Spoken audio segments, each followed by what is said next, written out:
বিশালগড়ে নেতাজি নগরে শুক্রবার এবং শনিবার কালকে সকালে 4 রাউন্ড গুলি হয়েছে।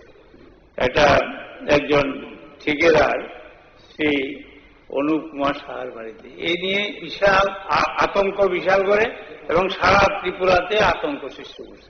এই ব্যাপারে কিছুদিন আগে আমাদের একজন বিধায়ক ত্রিপুরামতার ওই চম্পু জেলাতে একটা গুলি হয়েছে। এখন তাইলে আগ্নেয়াস্ত্র ঝঙ্কার চলছে ত্রিপুরাতে। এই ব্যাপারে মুখ্যমন্ত্রী মহোদয় কিছু বলবেন কি? মানুষ আতঙ্কিত। ঠিকাদারের বাড়িতে 2 সকালে আগে, পরের দিন কালকে পরশু বিকেলে গুলি হয়েছে, গাড়ি নষ্ট হয়েছে, বাড়িতে গুলি পড়েছে। এই ব্যাপারে মাননীয় মুখ্যমন্ত্রী কিছু বলবেন কিনা? এই আমি ওই দিনও বলছিলাম, গোকুলনগর থেকে চরিলাম পর্যন্ত প্রায় প্রতিদিন এই সমস্ত ঘটনা হচ্ছে। এখানে দেখুন স্যার, রণবীর দেবনাথ, সে হল মেইন একিউজ। আর কি একটা পেভার ব্লক কারখানা করেছে, অভিযোগ হলো তা থেকে 50 লক্ষ টাকা দাবি করেছে। 50 লক্ষ টাকা না দিলে পরে তাহলে পরে তাকে খুন করা হবে, এবং সেখানেই এই গুলিগুলা চলেছে। কাজেই ভিডিও কলে এগুলি সব এদের ধরা আছে। কাজেই এই যে রণবীর দেবনাথ, এখানে দেখা যায় তার বিরুদ্ধে আরো অনেক অভিযোগ এই বিশালগড়ের মধ্যে আছে। টোটালি এই যে এলাকা, এই এলাকা একটা আতঙ্কের মধ্যে আছে, এবং রাজনৈতিক নেতৃত্বের সাথেই তার চলাফেরা প্রতিদিন সেটা দেখা যাচ্ছে। আচ্ছা, ঠিক আছে, সেটা দেখা যাচ্ছে। কাজে সেটা মাননীয় মুখ্যমন্ত্রী ওই দিনের বিষয়ে বলেছেন, উনি বিশেষভাবে দেখবেন, এটাই আমরা আশা রাখছি। হ্যাঁ, ওইটা দেখাতে হবে না, এটা সবাই জানে। আশা রাখছি যে উনি ওই দিনও বলেছেন, মানে সেইভাবে ব্যবস্থা গ্রহণ করার জন্য।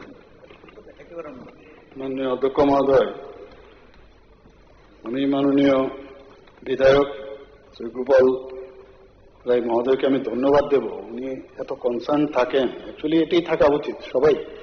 আমিও কনসার্ন, এবং যে কারণে কালকে আমি আমাদের যে আধিকারিকরা আছেন এই বিষয়টা আমি ওনাদেরকে নিয়ে আমি বৈঠক করেছি সন্ধ্যার সময়।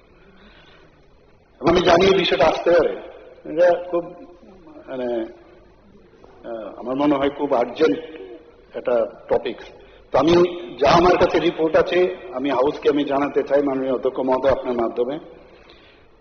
20-3-2026 তারিখে প্রায় 1703 আওয়ার সময়ে বিশালগড় পিএস স্থানীয় সূত্রে তথ্য পায় যে কিছু অজ্ঞাত দুষ্কৃতিকারী নেতাজি নগর এলাকার বাসিন্দা শ্রী অনুপ কুমার সাহার বাড়িতে এসে তাকে ভয় দেখিয়ে 50 লক্ষ টাকা দাবি করেছেন, যেটা মাননীয় বিধায়ক বলেছেন। এখানে কিন্তু এটা আছে। এই পরিপ্রেক্ষিতে বিষয়টি পিএসজিডিতে নথিভুক্ত করা হয় এবং পরবর্তীতে এসআই তপন দাস সহ স্টাফ ঘটনাস্থলে যাচাইয়ের উদ্দেশ্যে রওনা হন। ঘটনাস্থলে পৌঁছে জানা যায় 20-3-2026 তারিখে প্রায় 1645 আওয়ার্স থেকে 1700 আওয়ার্স সময় শ্রীমতী সুমা সাহা, ওয়াইফ অফ শ্রী অনুপ কুমার সাহা, তার 2 কন্যা সহ বাড়িতে উপস্থিত ছিলেন। সেই সময় 4-5 জন অজ্ঞাত ব্যক্তি তার বাড়ির প্রাঙ্গণে প্রবেশ করে এবং দরজায় কড়া নাড়ে। তিনি দরজা খুললে তারা তাকে একটি মোবাইল ফোন দেয় কথা বলার জন্য। মোবাইলটি গ্রহণ করার পর শ্রীমতী সোমা সাহা দেখতে পান যে রণবীর দেবনাথ ভিডিও কলে তার স্বামীর খোঁজ নিচ্ছে এবং ₹50 লাখ টাকা দেওয়ার জন্য হুমকি দিচ্ছে, নতুবা তার স্বামীকে হত্যা করা হবে।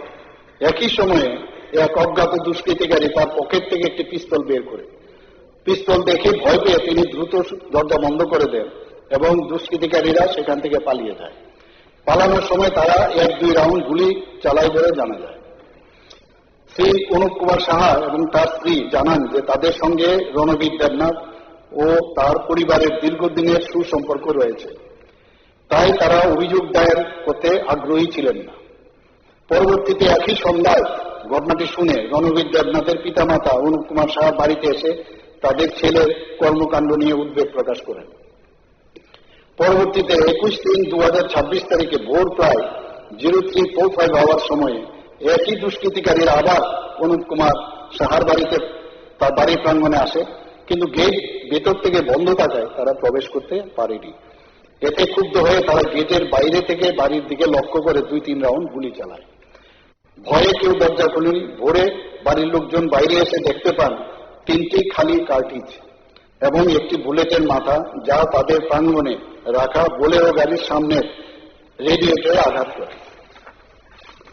এরপর বিষয়টি বিশালগড় পিএস এবং প্রতিবেশীদের জানানো হয়। পরে শ্রী অনুপ কুমার সাহা জানতে পারেন যে তার প্রতিবেশীরাও গুলির শব্দ শুনেছেন। তথ্য প্রাপ্তির পর পিএস এর অফিসার ও স্টাফ ঘটনাস্থলে পৌঁছে তদন্ত করেন। ঘটনাস্থলে ঘিরে রেখে প্রমাণ সংরক্ষণ করেন এবং যেখানে খালি কার্টিজ ও বুলেট পাওয়া যায় তা চিহ্নিত করেন। ফরেন্সিক টিমকে রিকুইজিশন পাঠানো হয়। উপস্থিত সাক্ষীদের জিজ্ঞাসাবাদ করা হয়। ফরেন্সিক টিমের পরিদর্শনের পর খালি কার্টিজ ও বুলেট জব্দ করা হয়। এই ঘটনায় শ্রীমতী সুমা সাহা একটি লিখিত অভিযোগ তখন দায়ের করেন। শ্রীমতী সুমা সাহার লিখিত অভিযোগের ভিত্তিতে বিশালগড় পিএসএ একটি মামলা রুজু হয়। কেস নাম্বার এখানে আছে, পুরোটা আমার আশা করি বলার প্রয়োজন নেই। হ্যাঁ, case number 2026 BLG 024 dated 21/3/2026। Arms act আছে, এখানে সব লেখা আছে।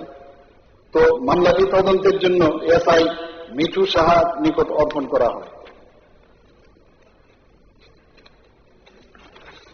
ঘটনার পরপরই superintendent of police Sepahijala, additional SP ও এসডিপিও বিশালগড় ঘটনাস্থলে পরিদর্শন করেন এবং তদারকি করেন। ভবিষ্যতে কোনো অপরাধ প্রতিরোধ ঘটনাস্থল এলাকায় পুলিশ মোতায়েন করা হয়েছে।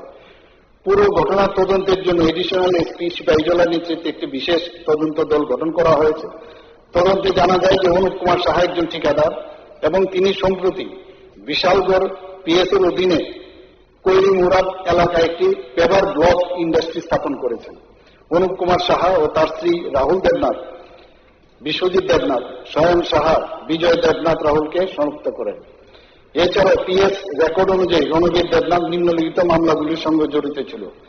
Bishalgarh PS case number 2025 BLG 024 dated 27/3/2025 এবং তার জন্য চার্জশিটও দাখিল করা হয়েছে। Bishalgarh PS case number 2025 BLG 51 dated 17/6/25 সেটা তদন্ত চলছে এবং Bishalgarh PS case number 2025 BLG 082 27/8/2000 সেটারও তদন্ত চলছে আর্মস অ্যাক্ট শুদ্ধ। এই হচ্ছে মুদ্রা বিষয়। এবং যে বিষয়টা আপনারা বলছেন, এরপরে যা কাউকে আমি তো বললাম যে এই অবস্থার জন্য যদি দোষী মানে ওকে ধরা, তো দোষী সাব্যস্ত তো কোর্ট করবে, কিন্তু ধরার ক্ষেত্রে কোনো অবস্থা আমি যা নির্দেশ দেওয়ার আমি কালকে দিয়েছি।